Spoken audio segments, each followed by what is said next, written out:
Hey, I'm Bret Hamilton, and today's episode we are going to go over the second most common mistake that you will see in a split squat or a lunge type movement, and then how to correct it so that you don't end up jacking up your knees when you're doing a movement like this.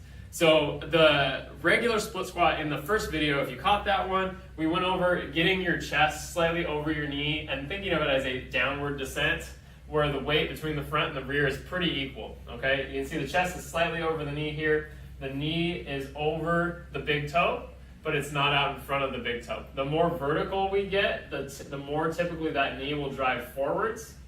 And so if you get that slight hinge where the chest bows over the knee, that is going to help put that knee in the right position. Now, the job is not done as soon as you can do that, okay? That is the most important part.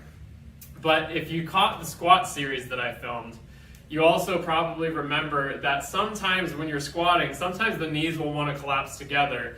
And the reason for that is due to a weakness in a muscle up in your butt that controls lateral movement of the knee. Okay, so I'm going to transition. I'm going to face forwards now when I'm doing the split squat. And I want to show you how it's similar but slightly different to a regular squat. Because in a regular squat, we actually turn the toes out slightly. Now, in a split squat or any kind of lunge, it's actually better for your joints if you keep your hips, your shoulders, your knee, and your feet all facing the same direction, which is forwards. And when we're doing that, you can see why pretty quickly. If I turn my foot out here, now my knee and my foot is pointing one way where the rest of me is pointing the other way. And all of a sudden, if I go down, you can see my knee wants to go that same direction, but my foot's pointing the opposite direction. And that's going to cause some issues there. And that's why we keep the foot facing forwards. But even then, that doesn't mean the knee might not want to collapse, okay? You can see if there's a weakness up here in that hip, that knee will collapse, and that's going to cause problems. It's not going to be so much in the front of the knee anymore. It's actually going to be more on the inside of the knee. And that's really going to cause some discomfort. A lot of people will feel pain and tenderness there almost immediately if they're squatting or lunging that way. So how do we correct something that looks like this?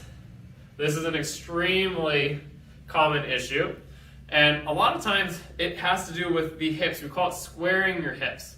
Okay, so if you feel your hip bones, we want both hip bones to be facing forwards. Okay, so if you're standing here, if you're practicing this right now, get up with me and try this.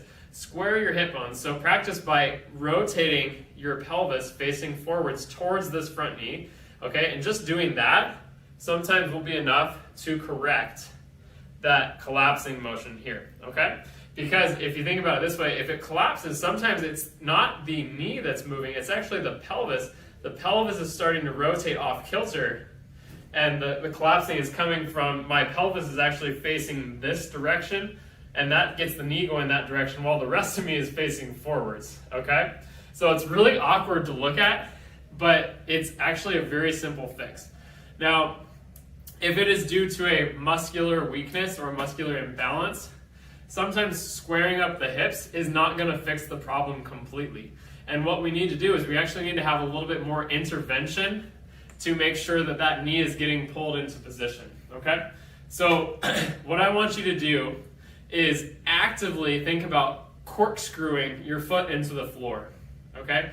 Now, you're not actually going to take your foot and physically rotate it or turn it out, so I'm not literally going to do that. We already discussed why not to do that. But what you are going to do is you're going to think about rotating that foot outwards, and you can see here my knee, all of a sudden it naturally is coming out and it's more over the center of my foot instead of just naturally hanging out inside the foot, okay? The weight distribution has changed.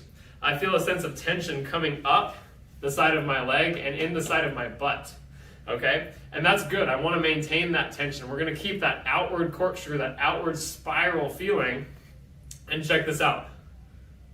Big difference in what my knee is doing, right? Now you can see my knee is staying over the toes so much better. I'm actually feeling my butt working now, whereas before, when that knee was collapsing in a little bit, I was only feeling my thigh. I wasn't feeling anything going on in my butt. So if you're feeling your butt working and your thighs working, you're doing the right job, okay? Just like that. And what I would recommend is if you're struggling to do that even still, have some hand assistance. Find a wall, a countertop, a chair, something that you can rest your fingertips on, and make the movement easy enough for yourself that you can take the time to figure out what the movement needs to feel like so that you can feel those right muscles working and you can reduce the likelihood of that pain, and then do enough repetitions of it so that your brain can start to remember that feeling.